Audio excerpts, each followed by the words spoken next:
Ang Aklat ni Juan, Chapter 12, Tagalog. 6 na araw bago sumapit ang pista ng Paskwa, si Jesus ay nagpunta sa Betania, kung saan nakatira si Lazaro na kanyang muling binuhay. Isang hapunan ang inihanda roon para sa kanya. Si Lazaro ay isa sa mga kasalo ni Jesus, samantalang si Martha naman ay tumutulong sa paglilingkod sa kanila. Kumuha naman si Maria ng isang bote ng mamahaling pabangong galing sa katas ng dalisay na nardo at ibinuhos sa mga paa ni Jesus. Pagkatapos, pinunasan niya ang mga ito ng kanyang buhok at napuno ang buong bahay ng halimuyak ng pabango.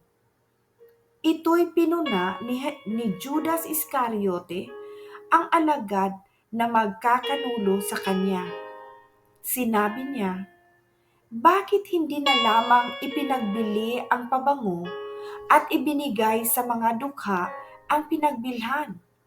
Maaaring umabot sa 300 salaping pilak ang halaga ng pabangong iyan." Sinabi iyon ni Judas, hindi dahil sa siya'y may malasakit sa mga dukha, kundi dahil sa siya'y magnanakaw. Siya ang tagapagdala ng kanilang salapi at madalas niyang kinukupitan ito.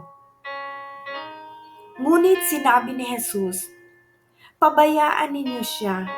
Hayaan ninyong ilaan niya ito para sa araw ng aking libing.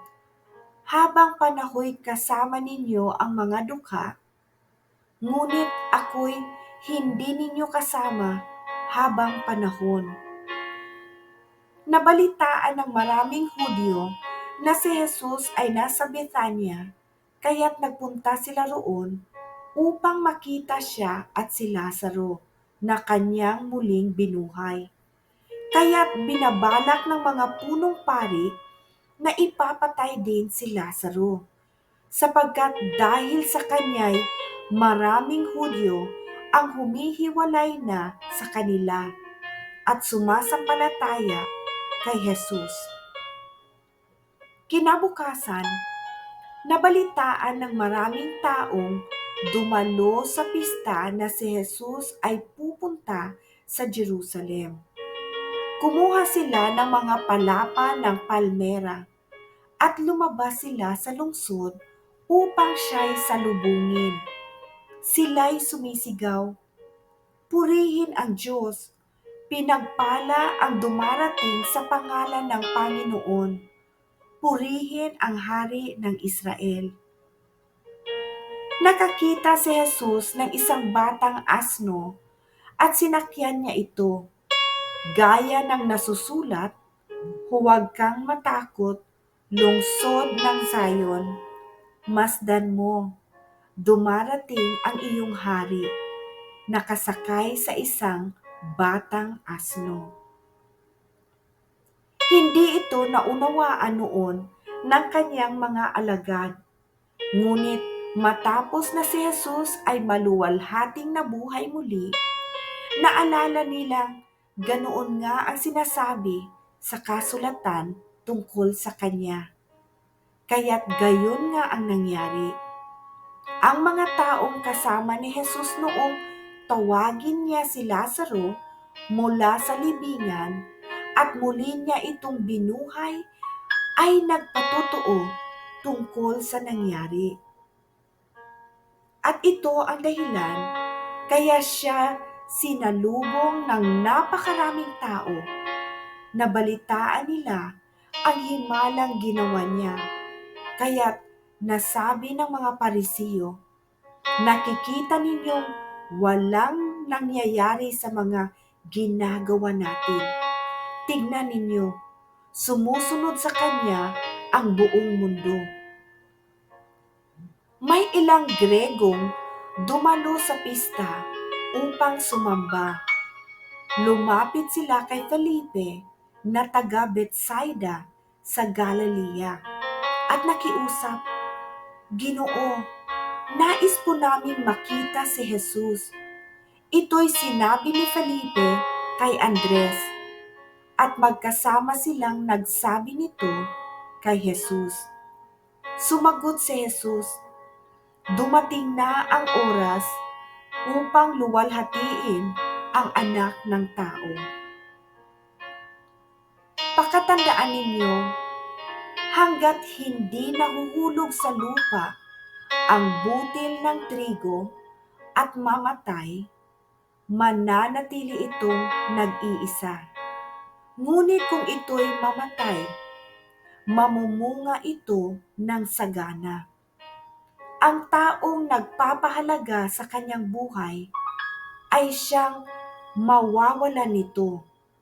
Ngunit ang taong hindi nagpapahalaga sa kanyang buhay sa daigdig na ito ay siyang magkakaroon ng buhay na walang hanggan. Ang naghahangad na maglingkod sa akin ay dapat sumunod sa akin, at saan man ako naroroon, ay naroroon din siya. Pararangalan ng Ama ang sinumang naglilingkod sa akin. Ako'y nababagabag ngayon. Sasabihin ko bang, "Ama, huwag mong hayaang sumapit sa akin ang oras na ito ng paghihirap"? Hindi, sapagkat ito ang dahilan kung bakit ako naparito, upang danasin ang oras na ito. Ama, luwalhatiin mo ang iyong pangalan. Isang tinig mula sa langit ang nagsabi, "Niluwalhati ko na ito, at muli kong luluwalhatiin." Narinig iyon ng mga taong naroon, kaya't sinabi nila, "Kumulog." Sabi naman ng iba, "Nagsalita sa kanya ang isang anghel." Sinabi sa kanila ni Jesus, "Ang tinig na iyon ay ipinarinig para sa inyo at hindi para sa akin. Panahon na upang hatulan ang mundong ito. Panahon na rin upang hatulan ang pinuno ng mundong ito. At kung ako'y maitaas na, ilalapit ko sa aking sarili ang lahat ng tao." Sinabi niya ito upang ipahiwatig kung paano siya mamamatay. Sinagot siya ng mga tao, "Sinasabi sa amin ng kautusan na ang Kristo ay mananatili magpakailanman.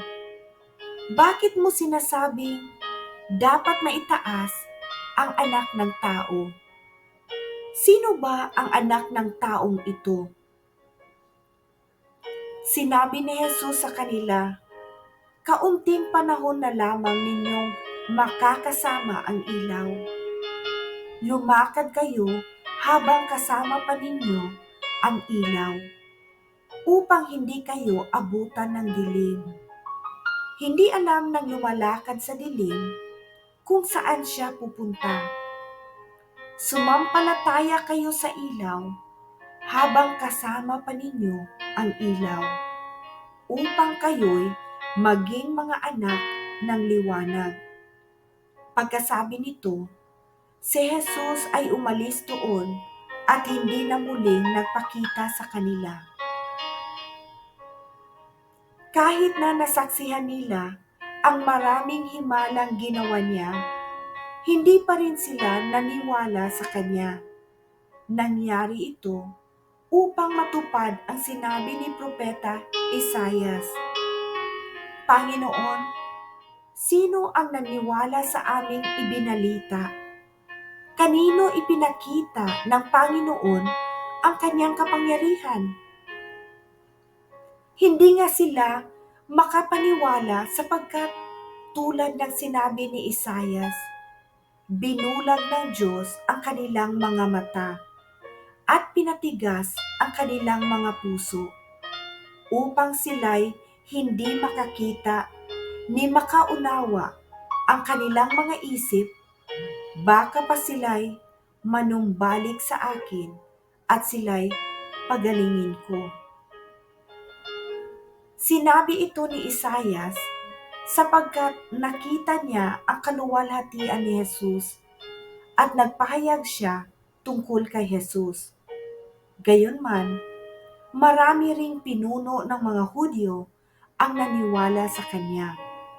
Subalit, hindi nila maipahayag ito dahil sa takot sa mga Parisiyo na baka sila'y itiwalag sa sinagoga.